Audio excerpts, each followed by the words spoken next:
नमस्कार दोस्तों। बिहार में बिजली विभाग में जो वैकेंसी आई थी उसी के लिए प्रीवियस ईयर का क्वेश्चन हम पिछले बहुत दिनों से कराते आए हैं। आज का जो हमारा क्वेश्चन है वह पार्ट 3 है। मतलब इसके पहले पार्ट 1 पार्ट 2 प्लेलिस्ट में है, आप जाकर प्लेलिस्ट में देख सकते हैं। प्लेलिस्ट में तो बहुत ज्यादा क्वेश्चन हम करा दिए हैं। प्लेलिस्ट में जाइए, जितना प्रीवियस ईयर में एग्जाम हुआ था सबका सोल्यूशन लगभग हम करा चुके हैं, अब समाप्ति के कगार पर है। जो है शिफ्ट 2 का कितने को एग्जाम हुआ था, तो 27/11/2018 27/11/2018 में यह एग्जाम हुआ था शिफ्ट 2 में। तो उसी का क्वेश्चन है, बिजली विभाग की जो भर्ती आई थी प्रीवियस ईयर, ऑब्जेक्टिव क्वेश्चन है।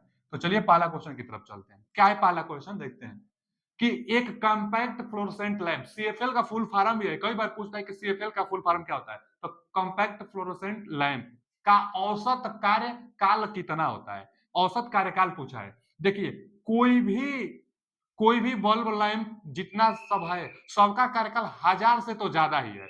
इसमें 1000 से ज्यादा एक ही ऑप्शन है। तो सीएफएल का कार्यकाल तो 8000 ऐसे ही पता चल गया, क्योंकि यह 60 घंटा किसी भी लैंप का नहीं होता है। 800 घंटा और 400 घंटा किसी भी लैंप का 1000 घंटे से नीचे होता ही नहीं है।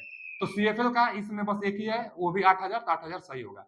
सबसे कम किसका होता है, तो जो तापदीप्त जो 10 रुपए वाला बल्ब आता है ना जी, 10 रुपए वाला बल्ब जो तापदीप्त होता है, जो उसमें टंगस्टन का वायर लगा होता है, तो वह 1000 घंटा तक चल सकता है। उसके बाद जो ये एक हाइलोजन लैंप आता है वह 5000 तक। और सबसे ज्यादा कौन सा चलता है, तो एलईडी लाइट। एलईडी जो लाइट होती है 15000 आवर्स तक उसका कार्यकाल होता है। ये सीएफएल का कितना होता है, तो 8000 घंटे तक। सीएफएल भी एक अच्छा है, तो 8000 थोड़ा अच्छा है। जो 10 रुपए वाला था वो 1000 घंटा तक काम कर सकता है। अगला क्वेश्चन क्या है कि इंडस्ट्रियल वायरिंग में कौन सा वायर अनावृत रखा जाता है। अनावृत मतलब ना नंगा, बेयर इसको हम बोलते हैं। देखिए, बेयर, केप्ड बेयर मतलब नंगा वायर। तो इंडस्ट्रियल वायरिंग में कौन सा वायर नंगा रखा जाता है और उपकरण के फ्रेम से जोड़ा जाता है। यहां से भी आप पकड़ सकते हैं कि उपकरण के फ्रेम से जोड़ा जाता है, तो अर्थिंग वायर में जोड़ा जाता है। कोई भी उपकरण हो, उसके फ्रेम से, उसके पार्ट से जोड़ा जाता है, तो उसको हम लोग क्या कहते हैं, तो हम लोग कहते हैं अर्थ वायर। तो यहाँ से दिया है ना ग्राउंड वायर, इसको हम लोग कहते हैं सी ऑप्शन, ग्राउंड वायर, क्योंकि उपकरण के फ्रेम से जोड़ा जाता है। और यह जो और होता है, अच्छा इसमें न्यूट्रल वायर भी दिया है। जो न्यूट्रल वायर होता है तो रिटर्निंग पाथ वाला होता है, इसमें कुछ ना कुछ करंट आ जाता है, तो न्यूट्रल वायर इसका जवाब नहीं होगा। ग्राउंड वायर दिया है ना, तो ग्राउंड वायर होगा जो कि फ्रेम से जोड़ा जाता है इसका। तो C option is right answer. अगला क्वेश्चन क्या है, अगला क्वेश्चन है कि विद्युत ड्राइव के मूल तत्व कौन से। पहले तो इलेक्ट्रिक ड्राइव, ड्राइव होता क्या है, जो मोटर की गति को कंट्रोल करे। यह एक कंट्रोल सिस्टम होता है ड्राइव, जो मोटर की गति को कंट्रोल करता है। तो इलेक्ट्रिक ड्राइव के मूल तत्व क्या है, तो मूल तत्व मतलब कि एक तो पहले मोटर होना ही चाहिए जिसकी गति को कंट्रोल करना है, और दूसरा कंट्रोल सिस्टम होना चाहिए। कंट्रोल सिस्टम से गति को कंट्रोल करेंगे तो इसी को इलेक्ट्रिक ड्राइव कहेंगे। ड्राइव मोटर गति को कंट्रोल करता है। तो इसका मूल तत्व क्या है, कम्यूटेटर और कंट्रोल मोटर। तो कम्यूटेटर इसमें नहीं, रोटर और कंट्रोल सिस्टम तो ये भी नहीं, इलेक्ट्रिक मोटर और कंट्रोल सिस्टम तो ये सही है। इलेक्ट्रिक मोटर होना चाहिए, कंट्रोल सिस्टम होना चाहिए जिससे मोटर की गति को कंट्रोल किया जा सके। तो ड्राइव शब्द जहां दिखाई दे आपको, ड्राइव शब्द जहां दिखाई दे आपको, तो आप समझ जाए कि मोटर की गति को कंट्रोल करना है। आगे क्या है, आगे है कि बिजली की खपत इनमें से किसमें सबसे अधिक होती है। बिजली की खपत सबसे अधिक किसमें होती है, दिया है वॉशिंग मशीन में, आयरन में, उसके बाद वैक्यूम क्लीनर में, उसके बाद वाटर हीटर। तो वाटर हीटर, अगर थोड़ा बहुत भी नॉलेज होगा इलेक्ट्रिकल से रिलेटेड तो आप जानते होंगे कि वाटर जो हीटर होता है, यह सप्लाई लेकर इमर्सन जो राड होता है वो पहले गर्म होता है, उसके बाद पानी को गर्म करता है। तो सप्लाई ज्यादा लेता है, जैसे गीजर वगैरह आप जानते होंगे जो पानी गर्म करता है। तो ज्यादा कौन सा एनर्जी खपत करेगा भैया, तो वाटर हीटर, जो वाटर को हीट करे उसी को वाटर हीटर कहते हैं। तो D option is right answer. यह इनकी अपेक्षा, जो दिया है ना washing machine, vacuum cleaner, iron, इनकी अपेक्षा यह ज्यादा एनर्जी लेगा, वाटर हीटर ज्यादा एनर्जी लेगा। अगला क्वेश्चन क्या है कि हाइड्रो इलेक्ट्रिक पावर प्लांट, आप जानते होंगे हाइड्रो इलेक्ट्रिक पावर प्लांट से बिजली बनाई जाती है जो जल की सहायता से। तो हाइड्रो इलेक्ट्रिक पावर प्लांट में सर्ज टैंक का होना निम्नलिखित में से कौन सा उद्देश्य है। मतलब हाइड्रो इलेक्ट्रिक पावर प्लांट में सर्ज टैंक का क्या उद्देश्य है। देखिए, हाइड्रो इलेक्ट्रिक जो पावर प्लांट होगी उसमें डैम बना रहता है। अच्छा, डैम किस लिए बना रहता है, तो पानी को कलेक्ट करने के लिए, पानी को कलेक्ट करने के लिए डैम बना रहता है। अब इसी डैम से एक ना पेन स्टोक लगा रहता है, पेन स्टोक, जिसका काम क्या होता है पेन स्टोक का, तो इस जल को टरबाइन तक ले जाने का कार्य होता है पेन स्टोक का। पेनिस्टोक एक पाइप होता है, बेलनाकार एक पाइप होता है जिसका नाम पेनिस्टोक हम लोग कहते हैं। यह कहाँ जाता है? तो टरबाइन तक जाता है, यहाँ पर टरबाइन लगा रहता है। पानी पानी पेनिस्टोक के रास्ते से टरबाइन पर गिरता है और टरबाइन जब रोटेट करता है तो बिजली हमारा बनने लगती है। मैकेनिकल है ना चाहिए, जनरेटर क्या होता है कि उसको मैकेनिकल पावर मिलेगा तो बिजली आपको देगी। तो यहाँ से पानी की सहायता से टरबाइन पर गिराई जाती है, यह रोटेट करता है जिससे हमारा बिजली बनता है। तो इसको हम लोग कहते हैं क्या चीज? तब पेन स्टोक कहते हैं, पेन स्टोक कहते हैं। अच्छा जी, पेन स्टोक जो है, पेन स्टोक, इसमें एक और उपकरण लगा रहता है जिसको हम लोग कहते हैं सर्ज टैंक। एक और उपकरण लगा रहता है जिसको सर्ज टैंक। अब सर्ज टैंक का कार्य क्या होता है? सर्ज टैंक लगा रहता है, तो सर्ज टैंक का कार्य क्या होता है? तो जब पेनिस्टोक में पानी जाएगी ना तो बहुत प्रेशर से जाती है, तो अभी इसको रोटेट करती है, उसके बाद बिजली बनता है। तो इसका जो प्रेशर होता है बहुत ज्यादा, तो पाइप फट भी सकता है। तो प्रेशर को कंट्रोल करने के लिए सर्ज टैंक लगा रहता है। अब कैसे कंट्रोल करता है? तो अगर इसमें पानी आ रही है, इसमें पानी ज्यादा जब जाएगी तो कभी कभी ना ये इसमें प्रेशर ज्यादा हो जाएगा, पानी ज्यादा हो जाएगी, तो सर्ज टैंक में पानी ऊपर चला जाता है।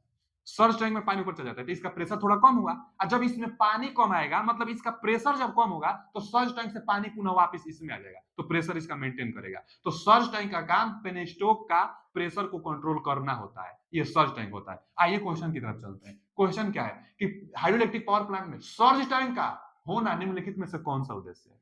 अभी ना सर्ज टैंक का होना क्या उद्देश्य है, पढ़ते हैं विकल्प। यह फोरवे से जल मार्ग मतलब पेन स्टोक तक पानी ले जाता है, ये पानी ले जाता है नहीं, सर्ज टैंक पानी थोड़े ले जाता है।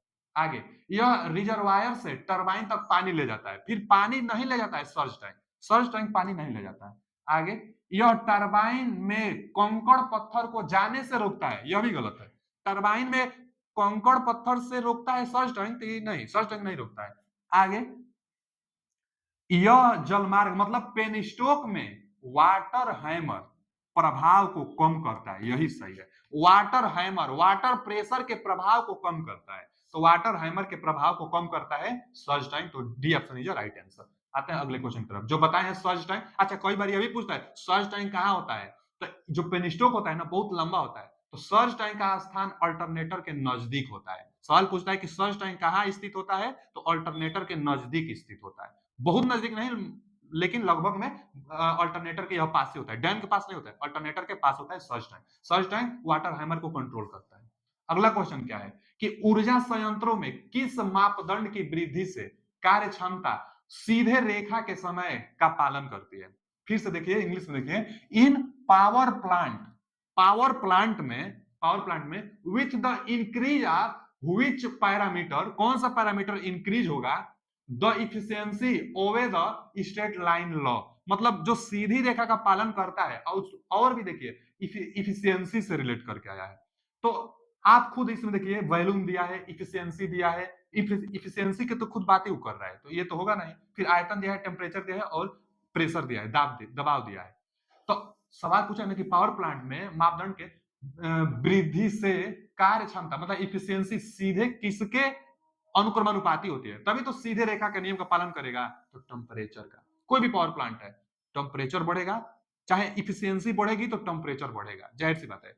क्योंकि लोड बढ़ेगा, इक्विपमेंट पर लोड जब बढ़ेगा, ज्यादा सप्लाई देगी, ज्यादा धारा बनाएगी, तो हीट भी बनेगा उतना, तो टेम्परेचर, हीट का मतलब टेम्परेचर सीधा अनुक्रमानुपाती में होगा। सीधे रेखा के नियम का पालन कौन करेगा इफिशियंसी के साथ, तो टेम्परेचर करेगा। मतलब अगर साफ साफ देखा जाए तो टेम्परेचर में और इफिशियंसी में, टेम्परेचर और इफिशियंसी में जो ग्राफ बनेगी वो सीधे सीधे एकदम अनुक्रमानुपाती वाला ग्राफ बनेगा, सीधे रेखा का ग्राफ बनेगा। टेम्परेचर बढ़ेगा तो इफिशियंसी बढ़ेगी, तो इसका C option is right answer. Temperature के साथ सीधे रेखा के रूल का अनुपालन करता है इफिशियंसी। अगला क्वेश्चन क्या है कि एक विंड मिल में बिजली का उत्पादन, पहले तो विंड मिल जो होता है ना, विंड मिल मतलब जो जिसमें हवा से बिजली बनाई जाती है उसी को विंड मिल कहते हैं। यह भी एक बिजली बनाने वाला स्टेशन होगा जिसमें हवा से बिजली बनाएंगे, इसमें इंडक्शन मोटर का प्रयोग किया जाता है। और यह जो है ना नॉन कन्वेंशनल पावर प्लांट होता है। नॉन कन्वेंशनल पावर प्लांट का मतलब जिसमें प्राइम मूवर की आवश्यकता नहीं लगती है, और कन्वेंशनल पावर प्लांट का मतलब जिसमें प्राइम मूवर की आवश्यकता होती है, जैसे thermal power plant, hydro power plant, hydroelectric power plant है, इनमें प्राइम मूवर की आवश्यकता होती है, इसलिए उनको कन्वेंशनल कहते हैं। नॉन कन्वेंशनल जैसे सोलर इलेक्ट्रिक पावर प्लांट, ज्वार भाटा वाला जो हो गया, विंड पावर प्लांट हो गया, इन सबको हम लोग नॉन कन्वेंशनल पावर प्लांट कहते हैं। पूछा क्या है कि बिजली का उत्पादन हवा की गति के अनुपातिक होती है, मतलब हवा की गति पर निर्भर करता है तो ठीक है, लेकिन डायरेक्टली नहीं निर्भर करता है। हम फॉर्मूला पर लिख देते हैं। जो विंड पावर प्लांट होता है, जो विंड पावर प्लांट होता है, इसका पावर बराबर जो होगा के, पावर बराबर जो होगा वो के कांस्टेंट होता है। के 1/2 भी होता है इसमें, 1/2 के, उसके बाद सीपी, उसके बाद रो, उसके बाद एरिया जो क्रॉस सेक्शनल एरिया होगी, और उसके बाद हवा का क्यू होता है। जो पावर होगा, हवा भी है, जब वेग से रिलेटेड है तो जो पावर होगा वो भी के भी क्यू के अनुक्रमानुपातिक होता है। यहाँ कहा है कि हवा की गति के अनुपातिक, तो गलत कहा है अभी। आगे हवा की गति के घन के अनुपातिक, तो यही सही बोला है, बी ऑप्शन सही बोला है। हवा की गति के घन के अनुपातिक होता है। फॉर्मूला खुद बता रहा है, जो आउटपुट पावर होगा वो हवा की गति के घन के अनुपातिक होगी। तो विंड पावर प्लांट में B option is right answer, हवा की गति के घन के अनुपातिक होता है।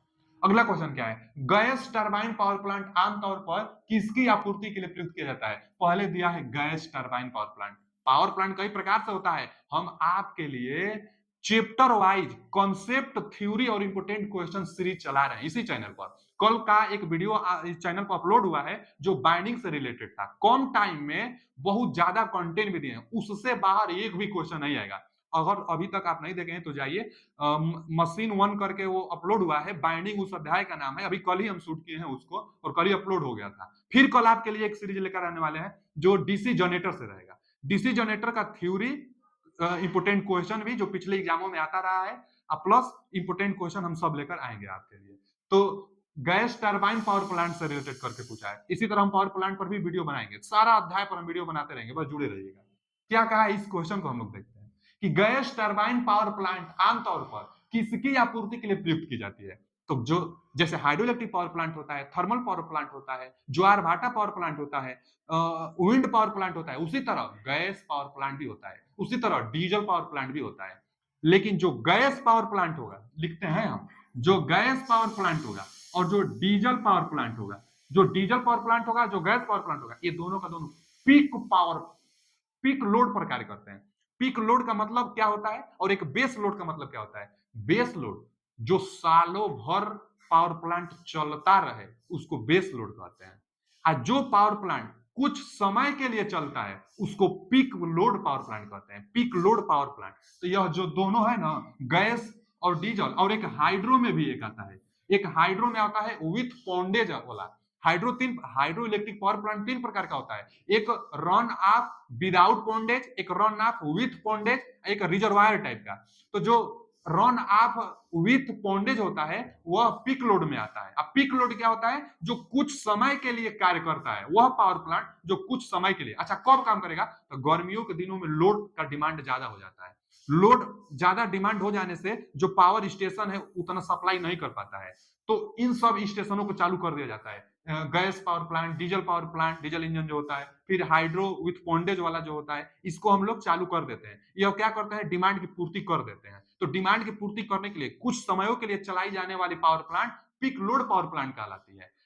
इसके अलावा जो आता है thermal power plant, hydro electric power plant में जो रिजर्वायर वाला है, तो thermal power plant, hydro electric power plant, nuclear power plant, gas nuclear power plant, उसके बाद विंड पावर प्लांट, ये सब किस में आएंगे? तो बेस लोड पावर प्लांट में, मतलब हमेशा चलते रहते हैं। सवाल क्या पूछा है? गैस पावर प्लांट आमतौर पर किसकी आपूर्ति के लिए प्रयोग किया जाता है? तो बेस लोड के लिए नहीं, पीक लोड के लिए प्रयोग किया जाता है। अभी लिखे है ना, गैस, डीजल और हाइड्रो में विथ पॉन्डेज। हाइड्रो में जो आता है विथ पॉन्डेज, जो पॉन्डेज वाला आता है, तो यह होता है पीक लोड में। तो यहाँ गैस से पूछा है तो पीक लोड सही है, बेस लोड नहीं। बेस लोड थर्मल और हाइड्रो इलेक्ट्रिक पावर प्लांट और न्यूक्लियर पावर प्लांट का होता है, तब बेस लोड होता है। आगे दिए गए कथनों में से जल विद्युत उत्पादन, मतलब हाइड्रो इलेक्ट्रिक पावर प्लांट के लिए कौन सा विकल्प सही है, आपको चुनना है। पहला विकल्प क्या कर रहा है? सर्ज टैंक का मुख्य कार्य पेनस्टोक में पानी के वाटर हैमरिंग को कम करना, सही कथन है। अभी तो हम जस्ट बताए हैं अभी कि जो सर्ज टैंक है, पेनस्टोक, जो पेनस्टोक होता है उसमें जल हैमरिंग को, जल के प्रेशर को कम करता है, तो सर्ज टैंक सही ऑप्शन का है। आगे पेन स्टोक, जो पेन स्टोक है पानी को अल्टरनेटर तक ले जाता था, टरबाइन तक ले जाता था। तो जो पेन स्टोक है प्रवेश क्रिया से और फोरवे से टरबाइन तक पानी ले जाने का एक नाली प्रणाली है, तो ये भी सही।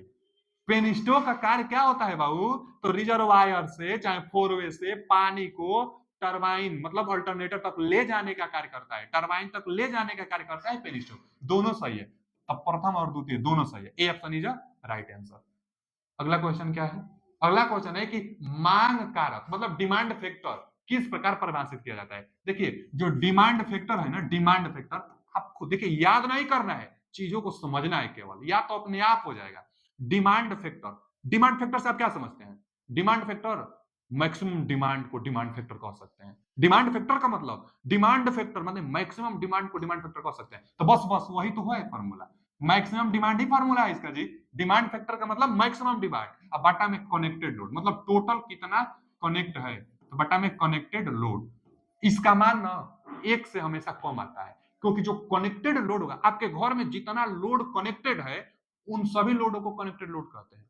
अब मैक्सिमम डिमांड जो प्रेजेंट टाइम में मैक्सिमम में है, प्रेजेंट टाइम में जो एक्टिव में है लोड उसको मैक्सिमम डिमांड कहेंगे। तो पूरा लोड से ये हमेशा कम रहेगा, पूरा घर में कनेक्टेड लोड से हमेशा कम रहेगा, तो भाग देंगे तो एक से कम आएगा। तो जो डिमांड फैक्टर होता है, डिमांड फैक्टर इसका मान हमेशा एक से कम आता है। डाइवर्सिटी फैक्टर एक पूछता है, तो डाइवर्सिटी फैक्टर का मान एक से ज्यादा होता है, क्योंकि डाइवर्सिटी फैक्टर का जो फॉर्मूला होता है सम ऑफ इंडिविजुअल लोड, मतलब घरों में सबका लोड ऊपर हो जाएगा, अब बाटा में मैक्सिमम लोड नीचे रहेगा, तो अब वहां पर इंडिविजुअल लोड सबसे ज्यादा रहता है, इसलिए डाइवर्सिटी फैक्टर का मान एक से ज्यादा होता है। बस डाइवर्सिटी ही फैक्टर है जिसका मान एक से ज्यादा होता है, बाकी सबका एक से कम होता है। तो यहाँ डिमांड फैक्टर था, पढ़ लेते हैं। रेशियो ऑफ लोड पावर, तो लोड पावर नहीं होगा। रेशियो ऑफ एवरेज पावर, तो ये भी नहीं होगा। चाहे अवेलेबल पावर, ये भी नहीं। Ratio of maximum load to connected load, तो यही सही है। Maximum load to connected load को क्या कहते हैं? डिमांड फैक्टर कहते हैं। तो C option is right answer. Ratio of connected load to maximum load, तो ये भी तो उल्टा दे दिया है, तो ये तो होगा नहीं। होता है पहले मैक्सिमम डिमांड, बाटा में कनेक्टेड लोड, तो इसका C option is right answer. एक एवरेज लोड आता है, तो एवरेज लोड बटा में हम लोग क्या कहते हैं? Maximum demand. तो यहाँ पर लोड फैक्टर पूछा था, तो C option is right answer. अगला क्वेश्चन क्या है कि उच्च वोल्टेज के ट्रांसमिशन में मतलब हाई वोल्टेज के ट्रांसमिशन में निम्नलिखित में से क्या प्रयुक्त किया जाता है? इंडिया में अब तक मैक्सिमम हाई वोल्टेज 765 केवी का ट्रांसमिशन लाइन हुआ है। अच्छा, ज्यादातर यही हुआ भी है।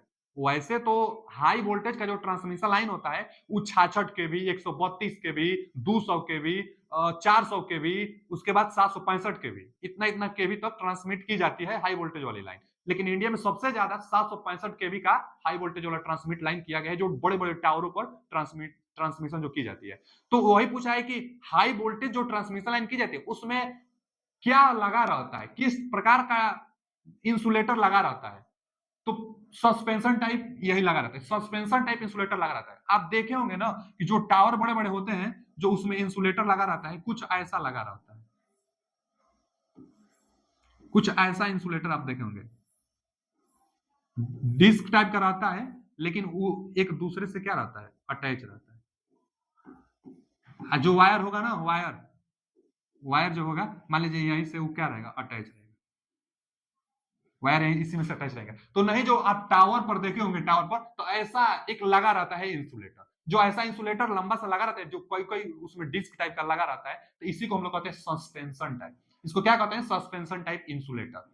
एक यही होगा, लेकिन एक ना होरिजेंटली, यह तो वर्टिकली होता है, लेकिन एक होरिजेंटली भी लगा रहता है इंसुलेटर, एकदम यही रहेगा, लगा रहेगा वो होरिजेंटली। तो होरिजेंटली जो लगा रहता है उसको ना स्ट्रेन इंसुलेटर कहते हैं। इसका भी हाई ट्रांसमिशन लाइन में किया जाता है। हाई वोल्टेज जो ट्रांसमिशन लाइन होता है तो स्ट्रेन टाइप भी होता है, परंतु इसका प्रयोग कहां किया जाता है? तो नदी क्रॉसिंग में, रोड क्रॉसिंग में, चाहे सिरों के लास्ट टर्मिनल पर जो ट्रांसमिशन लाइन है एंडिंग जो पॉइंट होगी, तो वहां पर स्ट्रेन इंसुलेटर का प्रयोग करेंगे। यह हॉरिजॉन्टली होता है, यह हॉरिजॉन्टली होता है। स्ट्रेन इंसुलेटर कैसा होता है बाबू? तो यह हॉरिजॉन्टली होता है स्ट्रेन इंसुलेटर। तो इसको पूछता है, लेकिन सवाल में कहता है कि नदी क्रॉस के लिए किस टाइप का insulator high voltage transmission line में किया जाता है, चाहे रोड क्रॉस के लिए, चाहे एंडिंग सिरा के लिए, तो अब स्ट्रेन टाइप जब सिरा पार कराएगा तब। अब पिन टाइप तो 33 केवी तक प्रयोग किया जाता है, 33 केवी से कम।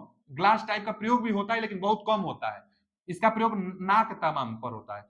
लेकिन जो पिन टाइप इंसुलेटर होता है इसका 33 केवी तक, यह नदी क्रॉस करने के लिए हाई वोल्टेज। और जर्नली ऐसे पूछ दिया कि हाई वोल्टेज ट्रांसमिशन लाइन में किस प्रकार के इंसुलेटर का प्रयोग किया जाता है, तो सस्पेंशन टाइप इंसुलेटर का, जो कि वर्टिकली होता है, ज्यादा प्रयोग यही होता है हाई वोल्टेज के लिए। अगला क्वेश्चन क्या है? अगला क्वेश्चन है कि विद्युत ऊर्जा प्रदान करने का प्रभावी तरीका वोल्टेज स्थिरता, उच्च शक्ति गुणक और कम संचरण ह्रास को बनाए रखने के लिए फ्लेक्स, इसको हम लोग कहते हैं ना बाबू फ्लेक्सिबल एसी ट्रांसमिशन सिस्टम। इसको हम लोग क्या कहते हैं? Flexible AC. देखिए एसी दिया है ना, तो फ्लेक्सिबल एसी ट्रांसमिशन सिस्टम। और स्टैटिक वोल्टेज और दिया है ना कि स्टैटिक वोल्टेज को हम लोग कहते हैं कंपनसेशन, जैसी प्रौद्योगिकी का उपयोग करता है। सेट 1 का सेट 2 से मिलान करिए, सेट 1 का सेट 2 से मिलान करना है। अच्छा, फिर से एक बार सवाल क्वेश्चन को हम पढ़ लेते हैं। क्वेश्चन नहीं दिखाई दे रहा है हो, चलिए हम जूम कर लेते हैं क्वेश्चन आपके लिए। क्वेश्चन को आप एक बार पहले पढ़ लीजिए। देखिए क्वेश्चन क्या बोला है? क्वेश्चन बोला है ना कि विद्युत ऊर्जा प्रदान करने का प्रभावी तरीका वोल्टेज स्थिरता, उच्च शक्ति गुणक और कम संचरण ह्रास को बनाए रखने के लिए इस व्यवस्था की प्रयोग की जाती है। बताया है आपके लिए कि इस व्यवस्था, जो फ्लेक्सिबल एसी ट्रांसमिशन सिस्टम होता है, इस व्यवस्था का प्रयोग क्यों किया जाता है? तो ट्रांसमिशन लाइन में इस व्यवस्था का प्रयोग क्यों किया जाता है? क्योंकि इससे फायदा होता है। क्या फायदा होता है? तो कम ट्रांसमिशन लाइन में ह्रास होगा, उच्च शक्ति गुणांक मतलब हाई पावर फैक्टर होगा, जो कि हमको हाई पावर फैक्टर चाहिए। आगे दिया है कि स्थिरता, वोल्टेज में स्थिरता बनाता है। फ्लेक्सिबल एसी ट्रांसमिशन लाइन, इन सबसे बहुत फायदा है, जो कि फायदा इसमें लिखा हुआ है। तो मिलान करना है, तो एफएसीटीएस का फुल फॉर्म तो flexible AC transmission system, A option सही है इसका, पहला का ए ऑप्शन सही है, ठीक है। और एसबीसी का जो होगा, इसमें हम लोग मिलान कर लेते हैं। तो एसबीसी का स्टैटिक ठीक है, वेरिएबल ये भी ठीक है, कंपनसेशन ये भी सही है। तो सी ऑप्शन इसका स्टैटिक वोल्टेज कंपनसेशन होगा, ठीक है। इसका डी ऑप्शन होगा। तो दूसरा का डी और पहला का ए, अब विकल्प में हम लोग देख लेते हैं। पहला का ए ऑप्शन होना चाहिए और दूसरा का डी होना चाहिए। पहला का जो पहला होगा उसका ए ऑप्शन तो यहां है और एक यहां है, लेकिन दूसरा का डी होना चाहिए। दूसरा का डी देखिए इस चौथे ऑप्शन में है, चौथे ऑप्शन में है ना, स्टैटिक वोल्टेज कंपनसेशन होता है उसका। एसवीसी का full form static voltage compensation, याद कर लीजिएगा इसको। SVC static voltage compensation. उसके बाद ये था ना कि flexible AC transmission system, facts का जो होगा। तो मिलान करने के लिए बस पूछा था, आप जानते रहे इससे बहुत फायदा है। ट्रांसमिशन लाइन में पावर फैक्टर को सुधारता है, वोल्टेज को स्थिर बनाए रखता है और हानि को कम करता है ये व्यवस्था। अगला क्वेश्चन क्या है? अगला क्वेश्चन है कि एक ओवरहेड ट्रांसमिशन लाइन का स्पैन 200 मीटर है। स्पैन होता है, अच्छा स्पैन किसको कहते हैं? तो क्रमागत दो पोलों के बीच की दूरी को स्पैन कहा जाता है। क्रमागत दो पोलों के बीच की दूरी को स्पैन कहा जाता है, जो कि जो 200 मीटर दिया है। लाइन कंडक्टर का भार प्रति मीटर 0.7 किग्रा है। लाइन कंडक्टर का, जो कंडक्टर वायर है ना, उसका प्रति मीटर भार 0.7 किग्रा है। यदि अधिकतम स्वीकार्य तनाव टेंशन दिया है 1400 किग्रा हो, तो अधिकतम सैग कितना होगा? थोड़ा सा चाचा हम कर दे रहे हैं आपके लिए। देखिए ये क्वेश्चन बहुत इंपॉर्टेंट है, 2-3 बार पूछ चुका है इसको, सैग से रिलेटेड। कई बार तो फॉर्मूला को ट्रिक लगवा लेता है। पहले तो दो पोल होना चाहिए, एक पोल यह है और एक पोल यहां पर यह है। दोनों पोलों के बीच की जो दूरी होगी उसी को स्पैन कहेंगे, जो कि 200 मीटर दिया है। तो दोनों पोलों के बीच की दूरी दिया है, कितना मीटर दिया है बाबू? तो 200 मीटर दिया है, क्वेश्चन में आप देख सकते हैं। आगे इन दोनों पोलों के बीच में जो वायर बंधा रहता है ना, वायर तो थोड़ा सा ना ढीला बंधा जाता है, और कुछ ढीला गर्मियों के दिनों में हो जाता है। एकदम टाइट बांध देंगे ना तो ठंडी के दिन में वायर सिकुड़ता है, तो टूट सकता है, इसलिए थोड़ा सा ढीला बांधा जाता है। और गर्मी के दिनों में थोड़ा सा खुद ढीला होकर थोड़ा सा झुक जाता है वायर। अब जो झुक जाता है, तो जहां बांधा गया है वहां से देखा जाता है ना कि कितना झुका है। जो एकदम ठीक बीच में ना बाबू, एकदम मैक्सिमम सैग रहता है। जो ठीक बीच आएगा, यहाँ पर जो सैग रहेगा एकदम सैग मैक्सिमम रहेगा। इसको क्या कहते हैं? ग्राउंड से और यहां तक की दूरी ग्राउंड क्लियरेंस कहते हैं। ग्राउंड क्लियरेंस यहां से यहां तक की दूरी कहते हैं। सैग किसको कहते हैं? तो जहां से वायर बांधा गया है और जो झुका हुआ है, तो बीच में एकदम मैक्सिमम झुका है। किनारों पर आप खुद देखिए, किनारों पर थोड़ा सा झुका है, किनारों पर थोड़ा सा झुका है, लेकिन बीच में सबसे ज्यादा झुका है। तो इसी को पूछ रहा है कि मैक्सिमम सैग बताइए, माने L/2 पर मैक्सिमम सैग बताइए। और जो सैग का फॉर्मूला होता है, सैग का फॉर्मूला जो होता है ओमेगा एक्स स्क्वायर बटा में 2t होता है। अब मैक्सिमम सैग बीच में आता है, मैक्सिमम सैग बीच में, यानी L/2 पर, तो x की जगह पर L/2 रख देते हैं। ओमेगा L/2 इसका वर्ग है, अब बटा में 2t है। तो इसको हल करेंगे ना तो देखिए क्या आ रहा है। हल करेंगे तो यहाँ ओमेगा है, L का स्क्वायर है, अब बाटा में 2 का स्क्वायर 4, ये बाटा में आएगा ना तो 4 दूना के 8, और फिर यहाँ t है। यानी अब आपको ये सब कुछ नहीं याद करना है। आपको देखिए हम तो निकाल कर बताए हैं आपके लिए कि कितना आ रहा है सब। कितना रहे ओमेगा एल स्क्वायर बटा में आर टी, मैक्सिमम सेक पूछेगा तो इतना। तो आपको बस यही याद रखना है मैक्सिमम सेक के लिए फॉर्मूला क्या याद रखेंगे आप, तो मैक्सिमम सेक के लिए फॉर्मूला याद रखेंगे ओमेगा एल स्क्वायर बटा में 8t। ओमेगा एल स्क्वायर बटा, यही फॉर्मूला कोई बार ट्रिक लोग आता है बाबू, मैक्सिमम सेक के लिए फॉर्मूला क्या होना चाहिए, तो ओमेगा एल स्क्वायर बटा में 8t। यही पूछा है कि मैक्सिमम सेक कितना होगा, मान भर देते हैं। ओमेगा क्या है, तो प्रति किग्रा प्रति मीटर वजन है वायर का, तो प्रति मीटर वजन कितना दिया है 10.7 दिया है, तो 10.7 रख दीजिए, 10.7 वजन रख दीजिए। लेंथ, लेंथ अब क्या हो गया, टोटल लेंथ अब तो हो गया ना, तो टोटल लेंथ 200 मीटर, तो 200 का वर्ग मतलब कि 2 बार इसका हम लोग क्या करेंगे, गुणा करेंगे। आगे 8 और टी टेंशन है, टेंशन में दिया था 14 किग्रा, बस सब कुछ दिया है, बस मान भरना है, आपको मैक्सिमम सेग मिल जाएगा। देखिए हम इसका जवाब लगा देते हैं कितना आ रहा है, जो आएगा जवाब तो कटा दीजिए ना पहले, हाई 2 जीरो से 2 जीरो यहाँ कटा दीजिए, यहाँ से 2 7 14, इस 7 से इस 7 को कटा दीजिए तो 10.1, 1.1 को हटा देगा तो 1 बचेगा, यानी ऊपर 20 बच गया और तो कुछ बचा नहीं है, नीचे 8 बच गया, सिंपल। अब कटा दीजिए 4 से, 4 5 20 और 4 दूना के 8, इसको भाग देंगे 5 में 2 से तो 2.5 मीटर, तो सैग मैक्सिमम सी ऑप्शन 2.5 मीटर। ओमेगा स्क्वायर बटा में 8t पर मान भरिए, आ जाएगा 2.5 मीटर सैग। सैग क्या है, तो जितना झुका हुआ वायर है वही सैग है। अगला क्वेश्चन क्या है, ट्रांसमिशन लाइन केबल में मौजूद चार्जिंग करंट होता है, तो भैया ट्रांसमिशन लाइन जो होती है उतना हाई वोल्टेज है, वायर जो है, तो जैसे मान लीजिए कि 2 वायर है, यही है, चाहे तीनों वायर हो जाएगा, 2 वायर है, फिर ये वायर किससे जुड़ा होता है, तो जो जो टावर होता है ना, जो टावर होता है, टावर से वायर जुड़ा रहता है, टावर से वायर जुड़ा रहता है। तो पहले नंबर तो ये बात कि ये दोनों वायर में वोल्टेज बहुत हाई वोल्टेज है, अब बीच में एयर है, तो बीच में एयर होने के कारण यह इंसुलेटिंग मटेरियल की तरह कार्य करेगा, यह दोनों कंडक्टर है, ये है कंडक्टर, तो इसमें इलेक्ट्रॉन है, तो यह एक कैपेसिटर की मतलब बिहेवियर करने लगेगा। कैपेसिटर क्या होता है, दो प्लेटों के बीच में इंसुलेटिंग मटेरियल होना चाहिए, दोनों पर हाई वोल्टेज होता है, तो वह कैपेसिटर की भांति बिहेवियर करता है, तो यह वायर कैपेसिटर की भांति बिहेवियर करेगा। और जो यह पोल है, यह पोल ग्राउंडिंग रहता है अर्थ से, आप और पोल पोल ग्राउंडिंग रहता है, एल्युमिनियम का पोल होता है, जो कंडक्टर होता है, तो कंडक्टर वायर और पोल में भी एक कैपेसिटर की भांति बिहेवियर होने लगती है। मतलब कुल मिला जुलाकर ट्रांसमिशन लाइन में कैपेसिटर का निर्माण स्वयं से हो जाता है। कैपेसिटर से जो करंट बने, कैपेसिटर क्या होता है, कैपेसिटर से करंट बनने लगता है, जो कैपेसिटर होता है, कैपेसिटर से बनने वाली करंट चार्जिंग करंट कहलाती है। कैपेसिटर से बनने वाली करंट चार्जिंग करंट कहलाती है, और कैपेसिटर में जो वोल्टेज होगा और उसमें जो धारा होगी, तो हम लोग जानते हैं कि जो धारा बनती है 90 डिग्री लीड कराती है, धारा कैपेसिटर में बाबू, और इंडक्टर में, तो जो कैपेसिटर होगी इसमें धारा 90 डिग्री वोल्टेज से आगे रहती है, जो इंडक्टर रहता है, इंडक्टर में ना धारा 90 डिग्री पीछे रहता है, वोल्टेज से पीछे रहेगा इंडक्टर में, जबकि कैपेसिटर में धारा आगे रहेगा। तो कैपेसिटर का निर्माण हो जा रहा है इसमें, तो चार्जिंग करंट, उससे जो करंट बनेगा उसको कहते हैं, और वही चार्जिंग करंट पूछा है, चार्जिंग करंट क्या होगा, तो चार्जिंग करंट 90 डिग्री, देखिए पढ़ लेते हैं विकल्प कि वोल्टेज को 180, पूछा क्या है कि ट्रांसमिशन लाइन में मौजूद चार्जिंग करंट, तो चार्जिंग करंट मतलब कैपेसिटर से करंट बन रहा है, तो कैपेसिटर से करंट बनेगा तो वोल्टेज से 180 डिग्री लैग करेगा तो गलत है, वोल्टेज को 90 डिग्री से लैग करेगा तो यह भी गलत है।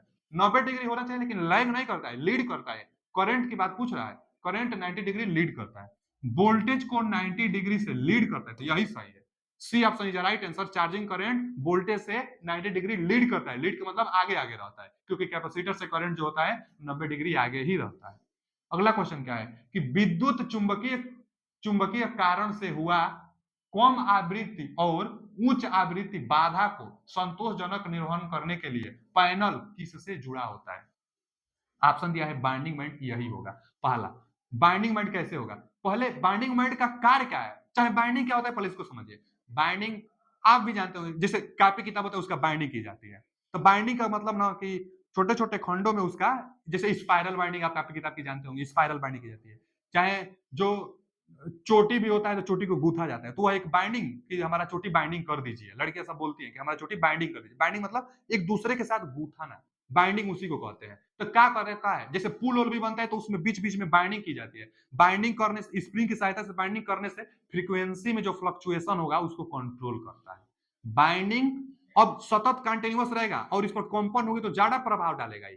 लेकिन यह बीच बीच में यदि स्प्रिंग से कनेक्टेड रहे तो जो जो जब इसमें कंपन जो आएगी तो स्प्रिंग से कनेक्टेड होने के कारण ब्रेकडाउन हो जाएगा कंपन, तो ये ज्यादा खतरनाक नहीं होगा। इसलिए पुलों पर बाइंडिंग बीच बीच में की जाती है कि पुल में जब गाड़ी चलती है तो थोड़ा सा हलचल होता रहे जिससे पुल टूट न जाए। एक सवाल भी आता है कि सेनाओं को पुल पर पैदल मार्चिंग नहीं कराई जाती है क्योंकि जो कंपन होती है तो कंपन से पुल टूट सकता है, उसीलिए उसमें हम लोग ब्रेक डाउन करते हैं। बाइंडिंग उसी को कहते हैं कि जो फ्रीक्वेंसी को कंट्रोल करे। यही पूछा भी है कि कम आवृत्ति और उच्च आवृत्ति के संतोषजनक निर्वहन के लिए पैनल किससे जुड़ा होता है, तो भैया बाइंडिंग बैंड से जुड़ा रहता है। बाइंडिंग बैंड फ्रीक्वेंसी को कंट्रोल करने का काम करता है। अब आगे देख लीजिए, केबल वायर से फ्रीक्वेंसी से कोई रिलेशन नहीं। केबल वायर से कहां रिलेशन है?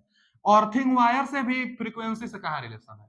और केबल शील्डिंग, तो केबल शील्डिंग जो होता है तो यह तो इंसुलेटिंग के लिए होता है, इससे भी फ्रीक्वेंसी से कोई रिलेशन नहीं। बच गया एक ही ऑप्शन, तो बाइंडिंग हो जाएगा फ्रीक्वेंसी को कंट्रोल करने के लिए। तो A option is right answer. अगला क्वेश्चन क्या है? भारत में अधिकांश उच्च वोल्टेज ट्रांसमिशन लाइन है, अंडरग्राउंड है कि ओवरहेड है? तो ओवरहेड है। हम तो अभी एग्जांपल बता रहे हैं ना कि टावरों पर ओवरहेड ट्रांसमिशन लाइन की जाती है। इंडिया में मैक्सिमम 765 केवी की ट्रांसमिशन लाइन की गई है। तो ओवरहेड ट्रांसमिशन लाइन इंडिया में सबसे ज्यादा है उच्च केवी की, और अंडरग्राउंड वैसे भी 6 केवी तक किया भी जाता है। तो भारत में अधिकांश उच्च वोल्टेज ट्रांसमिशन ओवरहेड की है, जो कि 765 केवी का सबसे ज्यादा है इंडिया में। मैक्सिमम अब तक 765 केवी तक ट्रांसमिट लाइन की गई है इंडिया में। अगला क्वेश्चन क्या है कि जब थ्री फेज इंडक्शन मोटर का stator three phase AC supply से जुड़ा होता है तो यह एक घूर्णी चुंबकीय क्षेत्र बनाता है जो इस गति पर घूमता है। तो सिंक्रोनस गति पर घूमता है, क्वेश्चन आ चुका है। जब थ्री फेज इंडक्शन मोटर को थ्री फेज सप्लाई से जोड़ते हैं तो थ्री फेज इंडक्शन मोटर में एक मैग्नेटिक फील्ड बनता है जो कि सेल्फ रोटेटिंग मैग्नेटिक फील्ड होता है, स्वयं से मैग्नेटिक फील्ड रोटेट करता है, और जो मैग्नेटिक फील्ड रोटेट करता है वह सिंक्रोनस स्पीड पर रोटेट करता है। तो वही पूछता है कि घूर्णी चुंबकीय क्षेत्र बनाता है यह किस गति पर घूमता है? तो सिंक्रोनस स्पीड पर घूमता है। जो जो फ्लक्स सिंक्रोनस स्पीड पर घूमता है इसका मान कितना होता है? तो जो परिणामी रिजल्टेंट जो फ्लक्स होगा वो 1.5 होगा मैक्सिमम फ्लक्स का। मैक्सिमम फ्लक्स का 1.5 गुना होता है सिंक्रोनस स्पीड से घूमता है। आज के लिए इतना ही क्वेश्चन है ना, क्योंकि 100 क्वेश्चन तो हो गया। तो अब आगे देखेंगे, प्रीवियस ईयर का बहुत ज्यादा हम क्वेश्चन करा दिए, प्लेलिस्ट में है, आप जाकर देखिए। और भी अगर कोई सेट छूट गया होगा तो उसका भी हम प्रीवियस ईयर का क्वेश्चन लेकर आपके लिए हम आते रहेंगे। और एक नई सीरीज हम स्टार्ट कर दिए हैं जो हम chapter wise concept plus theory plus important question आपके लिए लेकर आए हैं। बहुत बच्चों का डिमांड था। आप भी क्या चाहते हैं और आपके लिए हम बेहतर क्या करें, इसके लिए आप कमेंट में करिए, हम कमेंट का इंतजार करेंगे। थैंक यू, धन्यवाद।